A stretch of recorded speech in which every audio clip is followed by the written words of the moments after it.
Un nouveau livre sur la famille royale a expliqué les véritables raisons pour lesquelles il aurait été demandé à Meghan Markle de ne pas se rendre à Balmoral le jour de la mort de la reine Elisabeth II, a révélé The Daily Express ce samedi 13 janvier.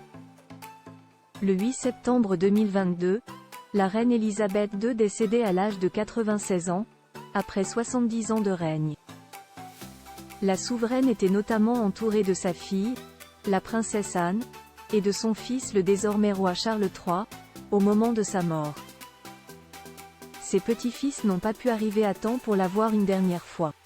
Des rumeurs suggéraient que le fils aîné de la reine avait demandé à Meghan Markle de laisser le prince Harry venir seul à Balmoral puisque la même chose avait été demandée à Kate Middleton. Un nouveau livre sur la famille royale écrit par l'expert Robert Hardman, Charles III, New King, New pour The Inside Story, en français, Charles III, nouveau roi, nouvelle cour. Les coulisses de l'histoire, a révélé la raison pour laquelle l'ancienne actrice n'avait pu se rendre au chevet de la reine.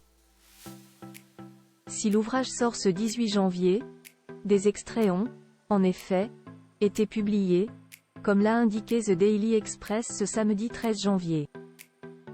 Comme Kate Middleton avait choisi de rester auprès de ses 3 enfants, les princes George et Louis et la princesse Charlotte, qui venaient de changer d'école, dire au prince Harry qu'il devait venir seul a été beaucoup plus simple pour son père.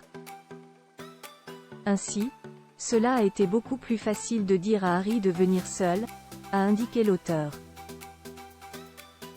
Meghan Markle, Trevor Engelson, Cory Vitiello, le prince Harry, qui sont les hommes à avoir marqué sa vie? Le prince Harry, seul à Balmoral après la mort de la reine Elisabeth II dans ses mémoires, le prince Harry avait écrit qu'il avait reçu un appel de son père l'avertissant que la santé de la reine était plus que chancelante.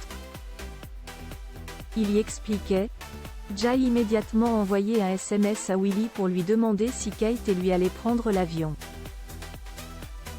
Si oui, quand, et comment, pas de réponse. Meg et moi avons regardé les options de vol. » Dans son livre à paraître, l'auteur royal a confié « Manifestement, le prince William n'a pas considéré que c'était le moment approprié pour la conversation intensément difficile qu'il devait avoir avec son frère, révélant aussi que le sentiment de trahison ressenti par le prince William était encore très présent. Alors que Harry et Meghan faisaient les démarches pour se rendre ensemble à Balmoral, celui qui venait de devenir roi a donc demandé à son fils de venir seul. Un appel difficile pour l'époux de la reine Camilla qui a fini par dire à son cadet que Kate Middleton ne venait pas non plus. « C'est tout ce que tu avais à dire ?» lui aurait répondu Harry. Cette révélation a été faite après qu'une mémo historique, restée confidentielle jusqu'à présent, avait indiqué que les derniers instants de la reine s'étaient déroulés sans douleur, puisqu'elle a glissé dans son sommeil et ne s'est rendu compte de rien. Article écrit avec la collaboration de 6 médias.